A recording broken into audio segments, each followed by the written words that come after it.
Hey, good afternoon and welcome to the PACC Report. A couple of PACC reports ago, you might remember meeting Dan and Ashley, a couple who had their child taken from them at birth. And the trend seems to continue with people who are marginalized by circumstance and in some cases seemingly punished for the choices they might make in life, expecting people to sometimes be soothsayers and be able to predict what another person is going to be doing to them or their children in the future. I don't know about you, General Joe Public there, or Jill Public, but I don't have the art and the gift of soothsaying, so I couldn't predict what a partner may or may not do in the future. And I don't think our children should be taken away from their mothers based on this. Let's see what's happening now. Someone has brought another situation to our attention, and we think it needs some attention. So when was the first time that Children's Aid got into your life? I had a first phone call maybe about 7 months ago. There was they came in and they investigated, they closed the case, and then there was a couple other calls after that, all of which were closed. And about 2 months ago, there was a final call, anonymous call came in, and they apprehended my daughter. They were supposed to serve me.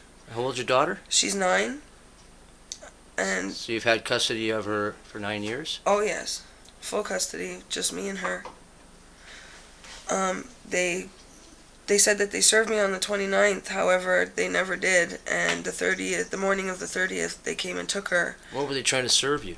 They were trying to serve me documents to come to court, to subpoena me to court, and I never received them. So they saying I'm a flight risk, and they came and took my daughter the next morning. What was the purpose of them wanting you to go to court?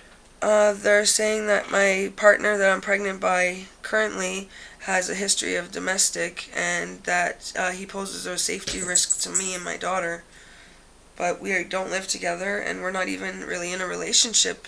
We're just talking standards because I'm pregnant. And that's pretty much all. They say they're not concerned with my parenting skills or my ability to care for my daughter. However, they don't let me see her or have her or anything. I'm not even allowed to have her alone.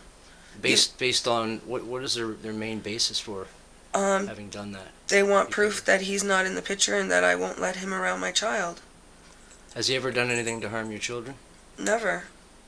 So they're basing it on his past and what he possibly could do in the future? Yes.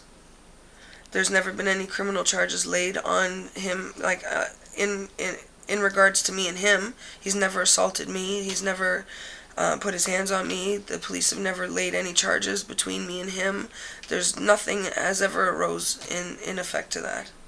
So when they were called to your house in the original cases, they were based on neighbors calling in or anonymous calls? Yes. Based on arguments you were having with partners at the time? Yes. And just neighbors hearing stuff and assuming that it was a fight. But I thought I was having a miscarriage, and I was just venting and crying hysterically. Were there any criminal charges that arose from any of those incidents? Never, none. And yet your child's been taken away. So they came into your lives based on this, and since they've inserted themselves into your lives, what hoops have they asked you to jump through? I know they've asked you to now not have a relationship or any contact with this particular former partner. Yes. What else have they asked you to do? Now I have to take a course for abused women that suffer domestic violence through the Yellow Brick House. And in doing so, they drive and pick up my daughter to and from each appointment. Last week I went and there was nobody came to pick up my daughter. She waited over an hour with nobody to pick her up, no phone number to call, nothing. And this is while she's now in their custody? Yes, while she's in their care. So they neglected to pick up my child themselves. I ended up having to drive her to the foster mother myself because I had no number to call and nowhere to go, and I'm technically not supposed to be left alone with my daughter as far as they're concerned. So you attend this together, this program? Yes, she goes in a room with kids of her own age, and then I go in a room with other women that have been in domestic situations. However, I'm not in a domestic relationship. So this isn't a choice you've made. It's something they've said you have to do this in order to have an opportunity to even have a chance to get your daughter back? Yes. And I understand you're pregnant now again as well? Yes, I'm due to give birth probably in about 3 or 4 weeks. And they're threatening they're going to come and take this one too.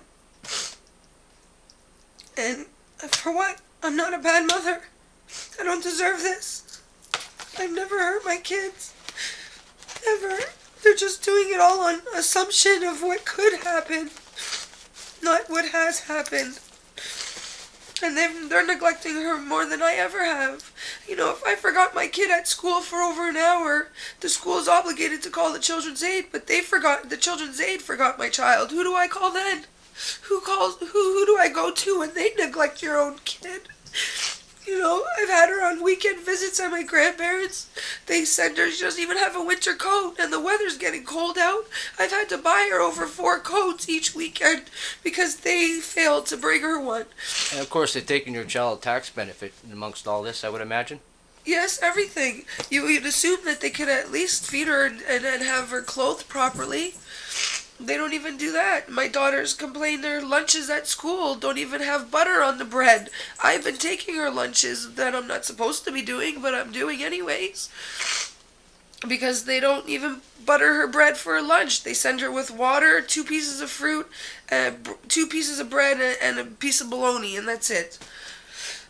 How does your daughter feel about the whole process? She's 9 years old. She's mixed up. She's confused. She's scared. She wants to come home. But at the same time, she's lost. She doesn't know what to think. You know, all she knows is she wants to come home and she wants her mommy. And there's nothing her mother can do. It's not fair. They're doing more harm to my daughter than I've ever done.